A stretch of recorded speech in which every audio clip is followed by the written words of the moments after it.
everybody coming out here today. It's a wonderful time of the year for not only our department and our family, but for the city of Charlotte. We are out here at the Salvation Army at the CMPD Explorers Christmas Project. Since 1974, this project has collected and delivered toys and food to hundreds of families annually. Today's press conference, we're going to focus on ways the community can get involved in this important project by either adopting a child or by donating toys, food, or money to the project.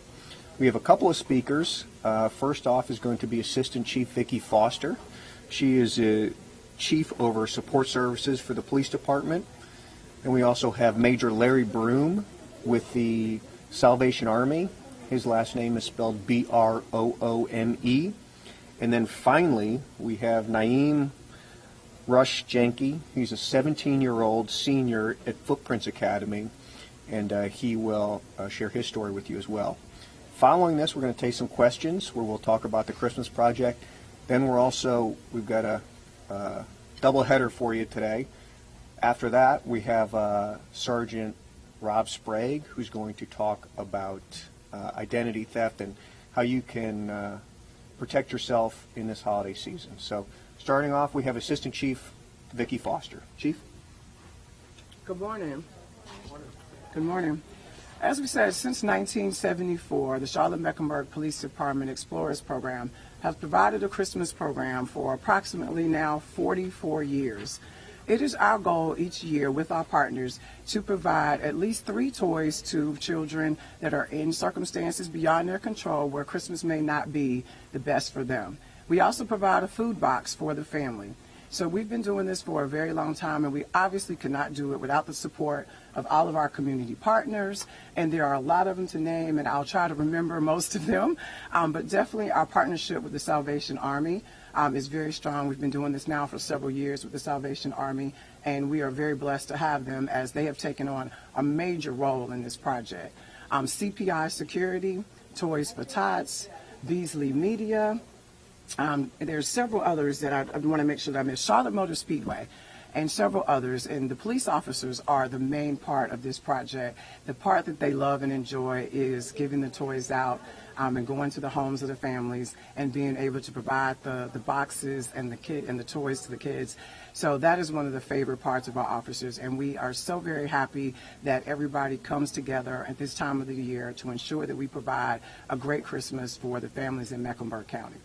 So I'm sure I missed some people today, so it's definitely not a mistake of the heart, but there are so many people here today. Again, we want to thank all of our partners, and this could not happen without the support of everyone. And so I would like to introduce to you Major Larry Broome, who is from the Salvation Army, and he'll talk to you all about how you can get involved with the project. There's still a lot of volunteer opportunities. There are a lot of ways to donate, and so from now until the end of the year, there'll be several things that you can get involved in if you have an interest in assisting. Good morning and welcome to the Salvation Army Christmas Center. We're glad to have you here today. Things are beginning to unfold as we get ready for this Christmas season to serve over 7,000 children in our community there with their families that are in need. And it's a great partnership that we also have with the Charlotte-Mecklenburg Police Department and our first responders to be able to help people in need in our community. Our Angel Tree program is a great way to empower donors that give them an opportunity to come out and to pick a name of a child that they can go shop for. It teaches their own children a little bit about giving, and it helps them to be able to get in the Christmas spirit at this time of year. And it's a great way also to give an opportunity for parents. I don't know if you're like me and you're a parent or a grandparent and you wonder, what does your child need or want for Christmas? Well, our Angel Tree program, we interview those families, those parents, and they give a wish list for their children of things that they would like. Donors select those angels at various malls or in businesses here in our Charlotte area, and take those angels and the suggestions that come from the parents and buy clothing and toys and things that that will make children have a great smile on their face as they go this Christmas season. Our partnership with the Charlotte-Mecklenburg Police allows us an opportunity to be able to just hand deliver some of those toys and the food and clothing to families in need in our community. So we appreciate that partnership so much. It's been a pleasure working with the Charlotte-Mecklenburg Police for these many years, and again, we're doing it again. It's a great Christmas season as we get geared up for it and enjoy the opportunity of giving back to our community. It helps for people in our community in need to be able to have a wonderful Christmas season.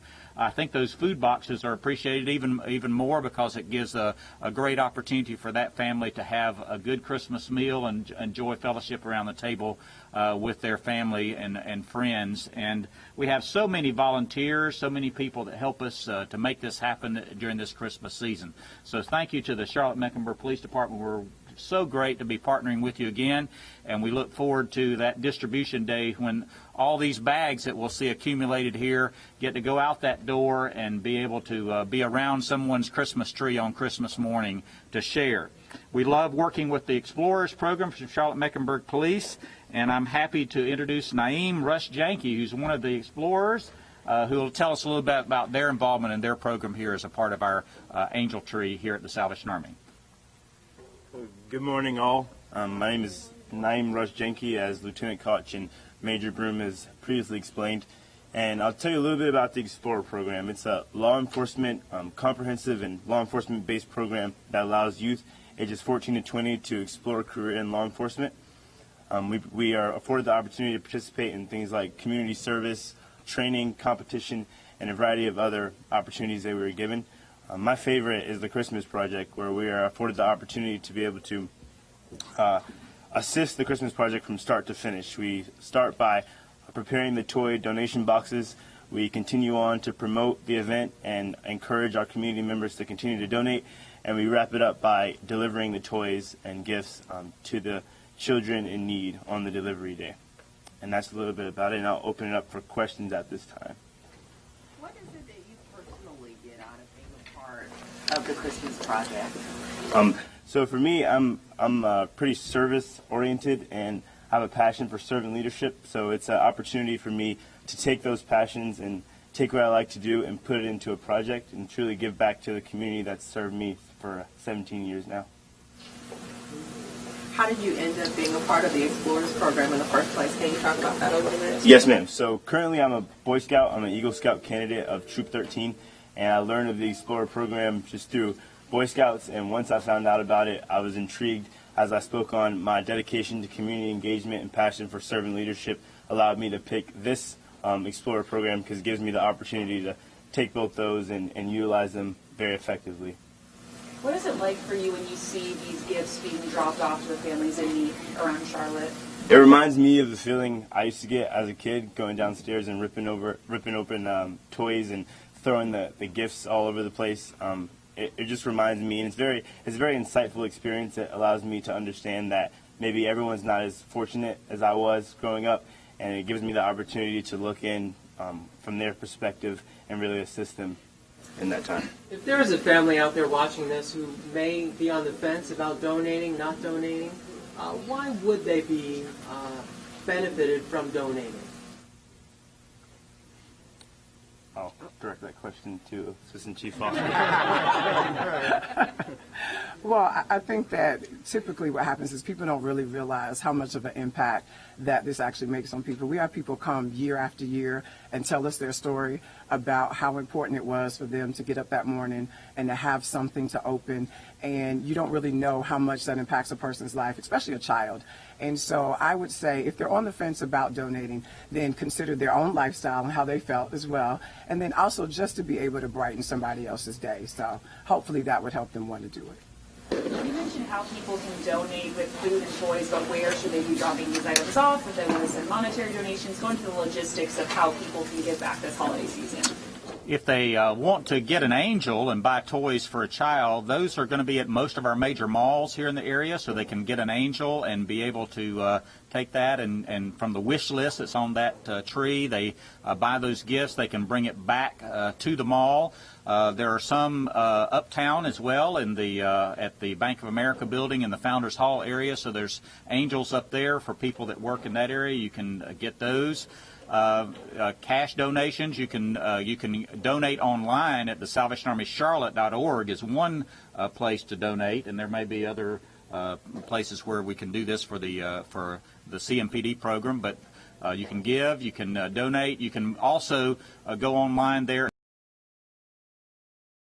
And it's a massive project for 7,000 children. It's SalvationArmyCharlotte.org and sign up to volunteer.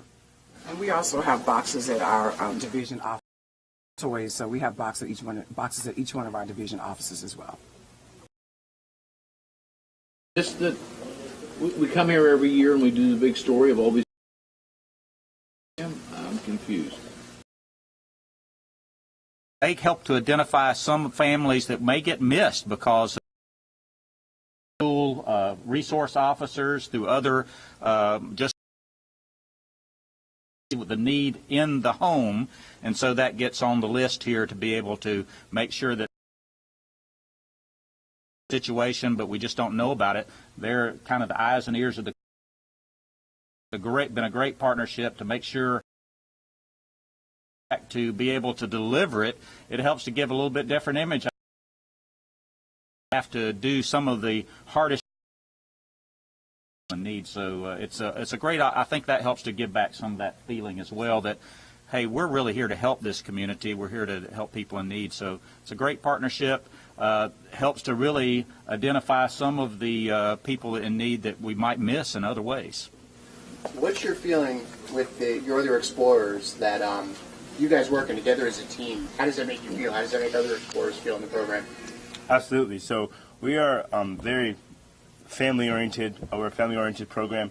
So together we work together and, as I said, delivering and promoting and encouraging donations. So it makes us all feel good. We all talk about the feeling, and we're all pretty joyful around Christmas time. And just being able to make someone else joyful is probably the best gift any of us can receive. All right. Thank you all very much. As Naeem so astutely said, it's really an opportunity to provide some servant leadership to our community, and it's a great opportunity.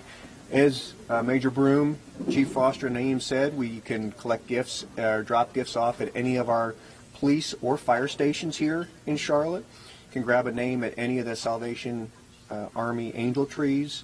You can also drop off presents or gifts at South Park Winter Wonderland Ice Rink. You can also visit us at cmpd.org/Christmas Project. You might be wondering, when is the big delivery date? That's in 2.5 weeks, Friday, December 14th. We will have a ceremony here at 8 a.m., and the delivery will be later that day as well. After this press conference, y'all can tour the facility and get some pictures, but a lot of work to do, but there's a lot of work that's been done. All right, our second doubleheader, our second event of the day, we have Sergeant, soon-to-be Lieutenant Rob Sprague over the Financial Crimes Unit, and he's going to be discussing ways that everybody can be a little bit safer during this holiday season in terms of their credit history. Sergeant Sprague. Good morning. With the holiday season upon us, it's a very joyful time of year for many people, but it's also a very stressful and hectic time. And it's during these times of the year that people will try and take these opportunities to take advantage of your financial information to utilize it for their personal gain.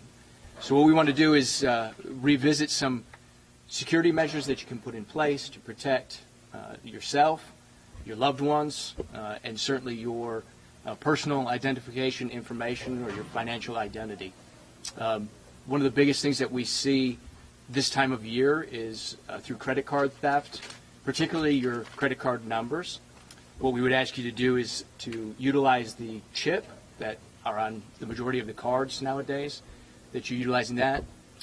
If you have the opportunity, utilize it as credit and not debit. Certainly never share your information, including your PIN or the card, with anybody else. That is your information. You need to protect that.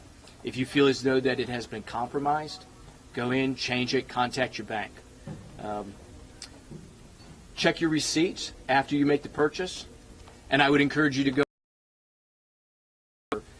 the purchases that are showing up on there are the ones that, in fact, were made, or it is not a purchase that you made, immediately contact your bank. They can then institute their protocols to change your number to prevent any further information. To encourage people to go on to any of the, until you decide that you want to do something, a great safeguard to ensure that any type of data breach or theft of your information is further into your information, purchasing cars and homes and things like that. For businesses, as you do transactions, check your the cap. Thank you. Any questions? Thing you run into. The theft of your, we see any number of the data breaches throughout of different ways. So we'll see online, made a purchase in a store, but that'll be the majority of our cases. What's the biggest risk for consumers? Is it like gas skimmers, or how do they, what method do they use? Charlotte, we do see them, but not a large amount. I would say that the big Potential risk for all those customers? I think they put it at approximately $2 million, or the exact amount that that's out there, your social security number, bank card information, all the information that they would need, and that's just the latest. There's been somebody getting a hold of your information, opening up accounts, really come into play. If that is to protect yourself by having that in place. So if your information does get out there, they won't be able to make those purchases and move further. All right. Thank you, Rob. Red flags that everyone should be aware of. If you're going, as you're going through your overlook, or you may not look at for 30, 45 days, depending on how long, a result of the breach. Get a little bit more information. We also have representatives from our community services. Officer Ryan Botzemeyer here. We also have a representative from the Marine Corps League Department. Chief Newman is here, as well as a representative from one of our great corporate sponsors, CPI. Brent Ewell is also here as well. So we appreciate you all coming out and spending the morning with us. If you're interested in walking around the warehouse, we'll provide that opportunity for you, and we appreciate it and hope you have a great day. Thank you very much.